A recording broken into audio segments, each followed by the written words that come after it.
Apakah wujud dari Tuhan itu dapat dimiliki oleh manusia? Memang sifat wujud itu bisa dimiliki manusia, dan itulah inti dari ajaran ini. Selama manusia mampu menjernihkan kalbunya, maka ia akan mempunyai sifat-sifat itu. Sifat tersebut pun sudah kumiliki. Kalian bisa melakukannya dengan mengamalkan apa yang hendak kuajarkan. Allah adalah satu-satunya yang wajib disembah. Dia tidak nampak dan tidak berbentuk, tidak terlihat oleh mata, sedangkan alam dan segala isinya merupakan cerminan dari wujud Allah yang nampak. Seseorang bisa meyakini adanya Allah karena ia melihat pancaran wujudnya melalui jagat raya ini. Allah tidak berawal dan tidak berakhir, memiliki sifat langgeng, tidak mengalami perubahan sedikit pun. Allah berada di mana-mana, bukan ini dan bukan itu. Dia berbeda dengan segala wujud barang baru yang ada di dunia ini. Wahai Kanjeng Syekh, jelaskan kepada kami tentang hakikat kodrat. Kodrat adalah kekuasaan pribadi Tuhan. Tidak ada yang menyamainya. Kekuatannya tanpa sarana. Kehadirannya berasal dari ketiadaan, luar dan dalam, tiada berbeda. Tidak dapat ditafsirkan. Jika engkau menghendaki sesuatu, maka pasti kalian rencanakan matang-matang. Dan pasti pikirkan berulang-ulang. Itu pun masih sering meleset. Namun, Allah tidak demikian. Bila menghendaki sesuatu, tidak perlu dipersoalkan terlebih dahulu. Kalau begitu, Allah tidak memerlukan sesuatu. Benar, Allah tidak memerlukan sesuatu. Karena itu, jika kalian hidup tanpa memerlukan sesuatu, tanpa butuh harta benda, tanpa butuh jabatan, tanpa butuh pujian, maka kalian akan merasakan hidup yang sesungguhnya. Kalian akan memiliki sifat Allah tersebut. Kalau manusia menghindari sesuatu dan merasa tidak memerlukan apapun, apakah akhirnya dapat disamakan dengan Allah? Tidak. Walaupun manusia hidup tanpa bergantung sama sekali kepada duniawi, namun ia tetap berbeda dengan Allah. Tidak bisa disamakan dengan Tuhan. Allah adalah pencipta dan kalian adalah yang diciptakan. Allah berdiri sendiri, tanpa memerlukan bantuan. Hidupnya tanpa ruh, tidak merasa sakit dan kesedihan. Allah muncul sekehendaknya. Jika Allah berkehendak, maka apakah kehendak seseorang itu karena kemauan Allah? Untuk sampai pada jawaban itu, harus membedakan seseorang. Manusia itu dibedakan menjadi beberapa tingkatan. Ada yang awam, ada yang khawas. Orang awam hanya beribadah secara syariat, tanpa dapat memelihara kolbu. Maka ia masih jauh bisa berhubungan dengan Allah. Sedangkan orang-orang khawas, termasuk para nabi, rasul, dan wali Allah, mereka beribadah secara utuh. Bahkan sampai pula pada tingkatan hakikat. Kalau kalbunya sudah bersih dari duniawi dan menyatu dengan cahaya ilahi, maka kehendak kemauannya itu berasal dari Allah. Perbuatannya adalah perbuatan Allah. Maka jangan heran jika ada orang yang diberi karomah sehingga segala ucapannya menjadi bertuah. Kalau begitu, ibadahnya orang yang sudah khawas itu merupakan kehendak Allah? Benar. Mereka mempunyai kejernihan akal budi, memiliki kebersihan jiwa dan ilmu. Sholat 5 waktu dan berzikir merupakan kehendak yang sangat dalam, bukan kehendak nafsunya, namun kehendak Allah, Semangatnya sedemikian besar. Mereka sholat tidak mengharapkan pahala, tetapi merupakan suatu kewajiban diri dan pengabdian. Badan haluslah yang mendorong untuk menjalankan. Banyak orang melakukan sholat, tetapi tidak menyentuh kepada yang disembah. Ini bagaimana? Memang, banyak orang yang secara lahiriah nampak khusyuk sholatnya, bibirnya sibuk mengucapkan zikir dan doa-doa, namun hatinya ramai oleh urusan duniawi mereka. Islam yang demikian ini ibarat kelapa. Mereka hanya makan serabutnya saja. Mereka hanya makan serabutnya.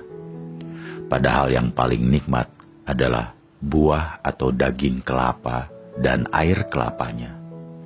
Mereka sholat 5 waktu sebatas lahiriah saja, tidak berpengaruh sama sekali kepada akal budinya.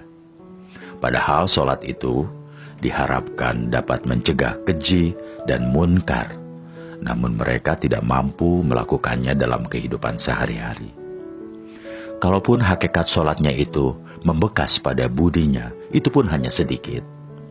Buat apa sholat 5 waktu jika perangainya buruk? Masih suka mencuri dan berbohong? Untuk apa bibir lelah berzikir menyebut asma Allah, jika masih berwatak suka mengingkari asma? Kadang-kadang pula mereka berharap pahala. Sholatnya saja belum tentu dihargai oleh Allah, tetapi buru-buru meminta balasan. Aneh. Wahai Syekh, ada hadis Rasulullah yang menyebutkan bahwa amal hamba yang pertama kali diperhitungkan adalah sembahyang. Jika sembahyangnya baik, maka semua dianggap baik. Ini bagaimana? Itu perlu ditafsirkan. Tidak boleh dipahami secara dangkal makna dari hadis tersebut. Hadis itu mengandung logika sebagai berikut. Orang yang tekun mengerjakan sholat dengan sempurna, maka perilaku, budi pekerti, dan kalbunya juga harus terpengaruh menjadi baik. Karena sholat yang dilakukan dengan jiwa yang bersih akan berpengaruh pula bagi cabang kehidupan lainnya. Dan sebaliknya, hadis itu tidak berlaku bagi orang yang tekun mengerjakan sholat, tetapi hatinya masih kotor. Tersimpan keinginan-keinginan nafsu, misalnya ingin dipuji orang lain, terdapat ujub dan sombong, serta budinya menyimpang dan menabrak tatanan yang dilarang. Apakah ada tuntunan mengenai pakaian seseorang yang sedang melakukan sembahyang? Sesungguhnya, aku, Syekh Siti Jenar, tidak sependapat jika ada orang yang mengenakan pakaian gamis dan meniru-niru pakaian orang Arab dalam melakukan sholat. Jika selesai sholat, jubah atau gamis itu dilepaskan. Sedangkan sholat orang tersebut tidaklah menyentuh hatinya. Meskipun berlama-lama merunduk di masjid, namun masih mencintai duniawi.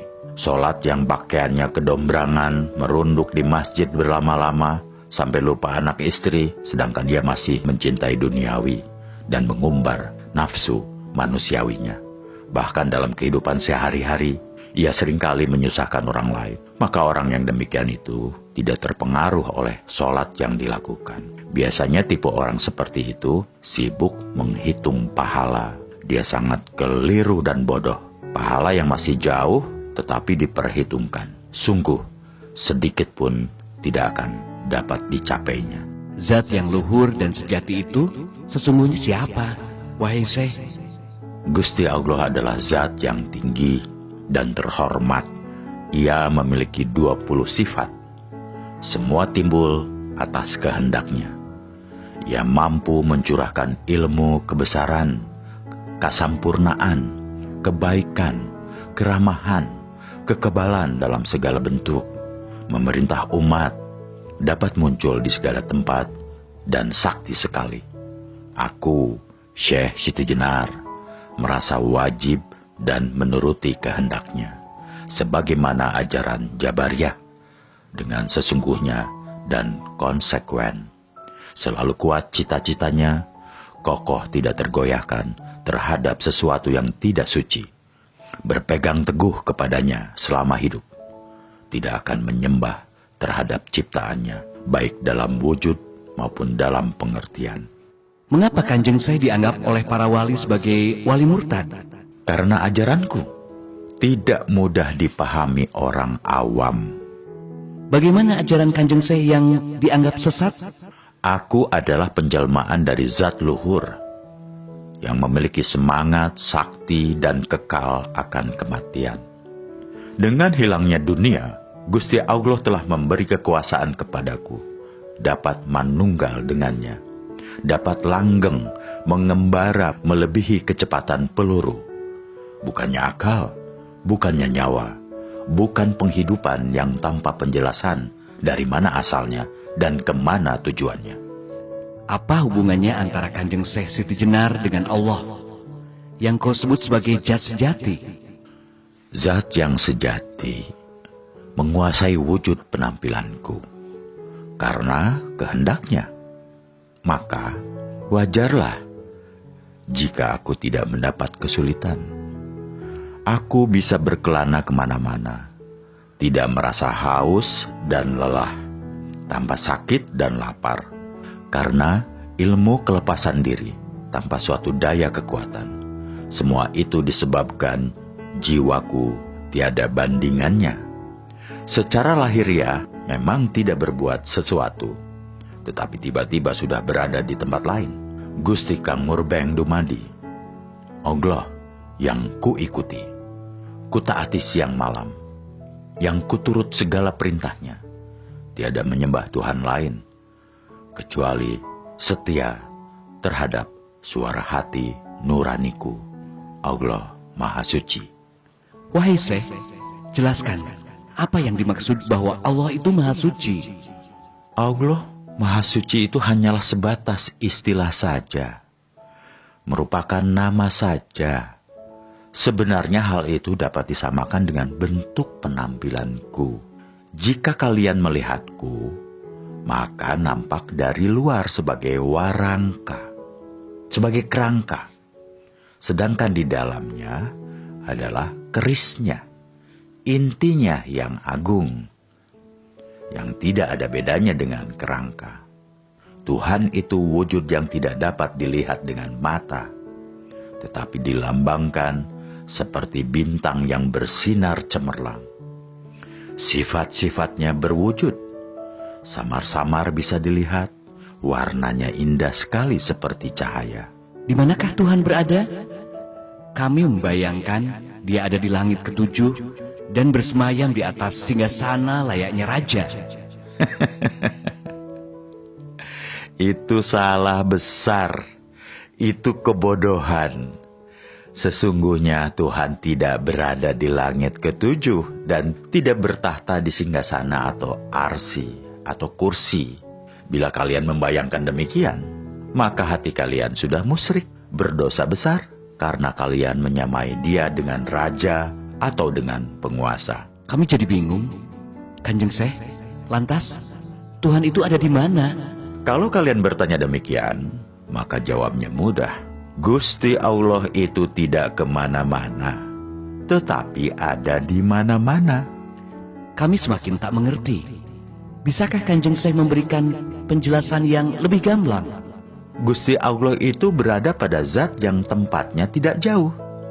Dia bersemayam di dalam tubuh kita, tetapi hanya orang yang kowas, orang yang terpilih dapat melihat. Tentunya dengan mata batin. Hanya mereka yang dapat merasakannya. Apakah Allah itu berupa roh atau sukma? Bukan roh dan bukan sukma. Allah adalah wujud yang tidak dapat dilihat oleh mata, tetapi dilambangkan seperti bintang-bintang bersinar cemerlang. Sudah kukatakan tadi, warnanya indah sekali.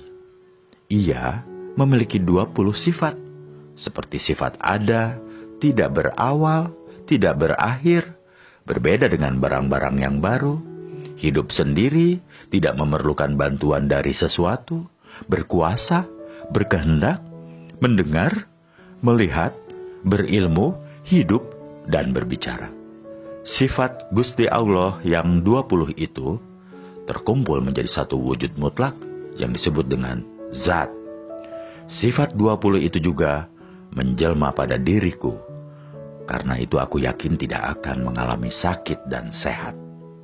Punya budi kebenaran, kesempurnaan, kebaikan, dan keramahan. Rohku memiliki sifat 20 itu. Sedangkan ragaku yang lahiriah memiliki sifat Nur Muhammad. Wahai Syekh, bukankah Muhammad Shallallahu Alaihi Wasallam itu seorang nabi? Apakah Syekh mengaku sebagai nabi? Sedangkan dikatakan bahwa setelah Nabi Muhammad, di dunia ini tidak ada kenabian lagi. Jangan salah menafsirkan kata-kataku. Jika salah, maka kau akan sesat dan timbul fitnah. Tentu saja memfitnah diriku begini, bahwa rohku adalah roh ilahi, karena aku pun memiliki sifat 20, sedangkan badan, wadahku, jasadku ini adalah jasad Muhammad. Dari segi lahiriah, Muhammad adalah manusia. Namun, manusia Muhammad berbeda dengan orang kebanyakan. Muhammad memiliki jasad yang kudus, yang suci. Aku dan dia sama-sama merasakan kehidupan, merasakan manfaat panca indera. Dan panca indera itu hanyalah meminjam. Jika sudah diminta kembali oleh pemiliknya, akan berubah menjadi tanah yang busuk, berbau, hancur, dan najis. Nabi atau wali, jika sesudah kematian jasadnya menjadi tidak bermanfaat, bahkan berbau, kotor, najis, busuk, dan hancur. Warangka, jika sudah ditinggalkan kerisnya, maka tidak ada gunanya. Jika seseorang sudah mati, berarti selesai sudah kehidupannya? Siapa bilang begitu? Tidak. Meskipun jasadnya mati, tetapi sebenarnya ia tidaklah mati. Karena itu, kalian semua harus mengerti bahwa dunia ini sesungguhnya bukanlah kehidupan. Buktinya ada mati. Di dunia ini, kehidupan disebut kematian. Coba rasakan. Aku mengajarkan kepada kalian untuk tidak mencintai dunia ini dan tidak terpesona terhadap keindahannya. Carilah kebenaran dan kebahagiaan sejati demi kehidupan mendatang. Kehidupan setelah kematian. Kalian akan berarti jika telah menemui kematian dan hidup sesudah itu. Engkau harus memilih hidup yang tidak bisa mati. Dan hidup yang tidak bisa mati itu hanya kalian rasakan setelah nyawa terlepas dari badan. Kehidupan itu akan dapat dirasakan dengan tanpa gangguan seperti sekarang ini. Ketahuilah, hidup yang sesungguhnya adalah setelah nyawa lenyap dari badan. Agar dapat meraih kehidupan dalam kemuliaan sejati kelak, dalam kehidupan di dunia ini dibutuhkan kebenaran dan kebahagiaan sejati. Bagaimanakah cara mendapatkannya, Kanjeng Syekh? Jiwa manusia adalah suara hati nurani. Suara hati nurani merupakan ungkapan zat Allah yang harus ditaati perintahnya. Maka ikutilah hati nuranimu. Bagaimana caranya meyakinkan bahwa suatu bisikan adalah suara hati nurani yang sesungguhnya? Kalian harus cermat. Karena hati nurani berbeda dengan akal budi. Jiwa itu milik Allah, sedangkan akal milik manusia. Akal bersifat manusiawi. Karena itu kadang-kadang akal tidak mampu menemukan keajaiban Allah. Kehendak, angan-angan, ingatan merupakan suatu akal yang tidak kebal atas kegilaan. Suatu ketika akal bisa menjadi bingung sehingga membuat seseorang lupa diri. Akal seringkali tidak jujur. Siang malam membuat kepalsuan demi memakmurkan kepentingan pribadi. Bukankah manusia menjadi lebih mulia jika dibandingkan dengan makhluk lainnya? Karena manusia diberi akal oleh Allah. Ya, itulah yang membedakan. Tapi jangan lupa bahwa akal seringkali tidak jujur, sering bersifat dengki, suka memaksa, melanggar aturan, jahat, suka disanjung-sanjung, sombong, yang akhirnya membuat manusia justru tidak berharga sama sekali, lebih hina dari makhluk lainnya. Jadi, kita harus menggunakan akal sesuai dengan jiwa atau kehendak Allah. Ya, benar. Jika seseorang mampu mengendalikan akalnya dengan ajaran Allah, dengan kebenaran, dan dengan jiwa yang bersih, maka ia bermanfaat menjadikan diri lebih mulia. Apa yang menghalangi seseorang sehingga gagal dalam menempuh manunggaling kaula Gusti? Jangan mementingkan kehidupan duniawi. Karena kehidupan duniawi yang kalian jalani penuh kotoran. Akal kalian mudah tercemar dengan kotoran sifat dan mudah dikuasai oleh nafsu, sehingga menghalangi kalian untuk bisa menuju pada tahap manunggaling kaula Gusti. Di dunia ini ada yang cantik, tampan, dan gagah. Bagaimana kedudukan orang-orang tersebut jika kelak telah terlepas rohnya? Kalian jangan mencintai dan mengagumi bentuk yang cantik, tampan, atau gagah. Karena sebenarnya badan, wadah, atau jasad laksana sangkar yang mengurung jiwa. Badan wadah merupakan beban yang memberatkan dan menyakitkan roh kalian. Wahai Syekh, benarkah sesudah kematian ada surga dan neraka? Para wali memang mengajarkan demikian. Inilah ajaran yang justru menurutku menyesatkan karena terlalu dangkal. Para wali hanya mengajarkan serabut atau kulitnya, tidak sampai pada isinya, tidak sampai pada hakikat yang sebenarnya. Para wali mengajarkan bahwa surga dan neraka hanya dijumpai kelak setelah kiamat, adanya di akhirat, dan orang-orang awam menelan mentah-mentah keterangan itu. Siksa kubur hanya dijumpai dan dirasakan badan wadah ketika ditanam di kuburan. Para wali memang bertujuan baik, tetapi diputus sampai di situ. Mereka enggan menjelaskan lebih dalam dan lebih sampai pada makna yang hakiki. Kalau menurut saya bagaimana nih? Begini, untuk menemui dan merasakan surga dan neraka, maka seseorang tidak harus menunggu sampai mati atau sampai datangnya kiamat.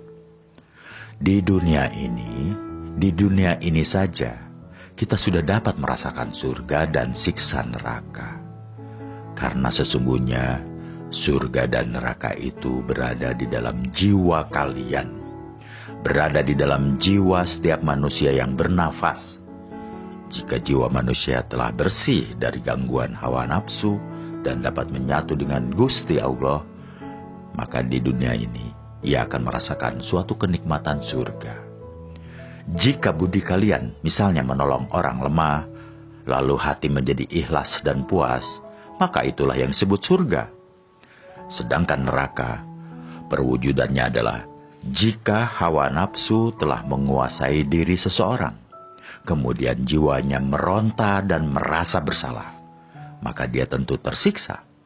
Ia tidak bisa tidur, gelisah pikirannya, sedih, dan bermacam-macam rasa tidak enak. Itulah yang dinamakan neraka. Jadi, surga dan neraka di akhirat tidak berlaku. Maksud kami, tidak ada. Surga dan neraka di hari kiamat, di akhirat kelak, sudah diterangkan dalam Al-Quran. Itu perkara gaib dan erat kaitannya dengan iman. Kalian harus meyakininya. Untuk apa meyakini? Bukankah jika di dunia berbudi baik dan beriman kepada Allah sudah merasakan surga? Sedangkan surga dan neraka di akhirat hanyalah bersifat menakut-nakuti manusia agar tidak berbuat buruk? Pendapatmu memang cerdas dan kritis. Namun kalian tidak usah mempertanyakan apakah kelak di akhirat ada surga dan neraka. Itu urusan Gusti Allah. Kalian harus meyakini. Karena meyakini hari akhir merupakan rukun iman. Sekali lagi, untuk mendapatkan surga pun kalian tidak perlu menunggu datangnya hari akhir. Meskipun seseorang sholat 1000 kali setiap hari, toh akhirnya mati juga. Walaupun badanmu kau tutupi dengan kain surban dan jubah, namun akhirnya menjadi debu juga. Maka jiwalah yang paling penting. Jika keadaan jiwa seperti Tuhan, maka surga akan didapatkannya. Kenikmatan luar biasa akan dirasakan. Wahai Syekh, sesungguhnya yang menjadi pikiranku adalah sebelum ada dunia ini, apakah sudah ada dunia lainnya? Atau setelah kiamat, apakah Tuhan membuat dunia baru lagi seperti sekarang?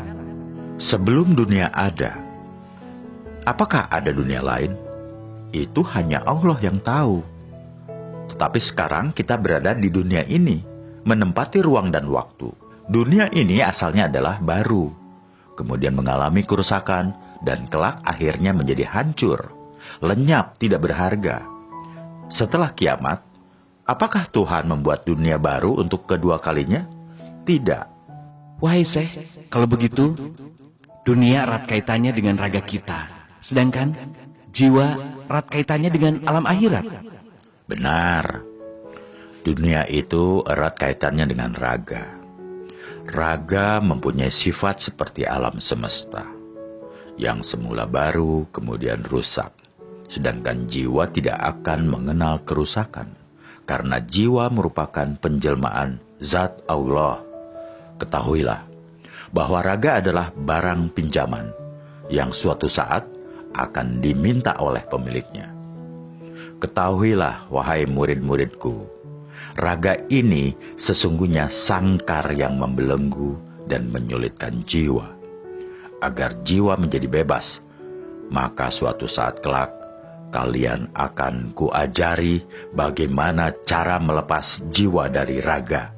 Ilmu melepas jiwa artinya bahwa kematian adalah titik awal kehidupan yang sebenarnya. Jika seseorang raganya mati, maka jiwanya menjadi merdeka, bebas, dan tidak terkungkung lagi, karena raga berhubungan erat dengan alam semesta.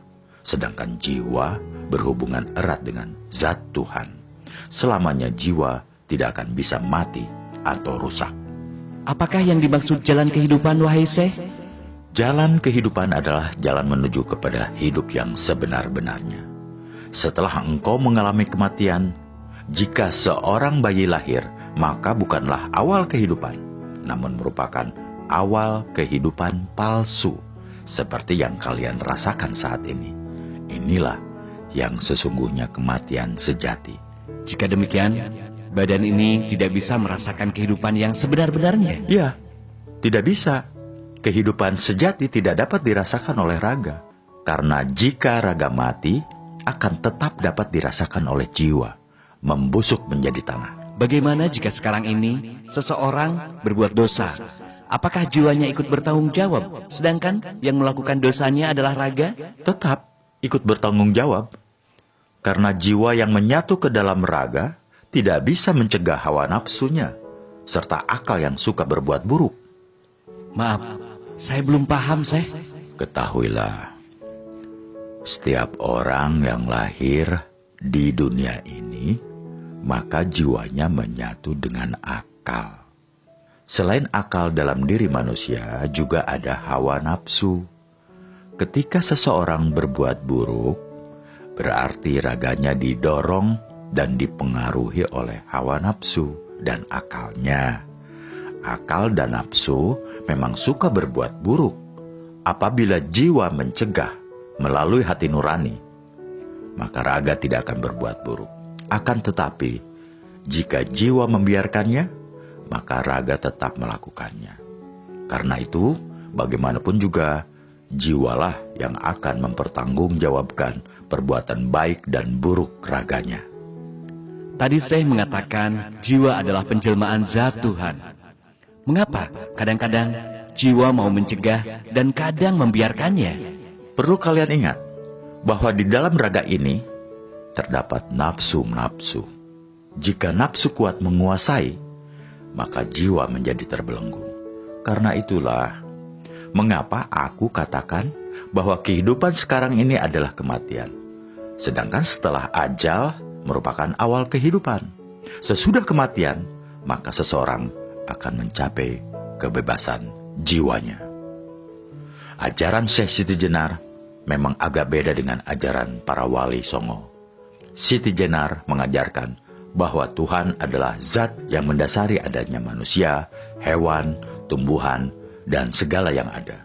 Keberadaan segala di dunia ini tergantung pada adanya zat. Tanpa ada zat yang maha kuasa, maka mustahil sesuatu yang wujud itu ada.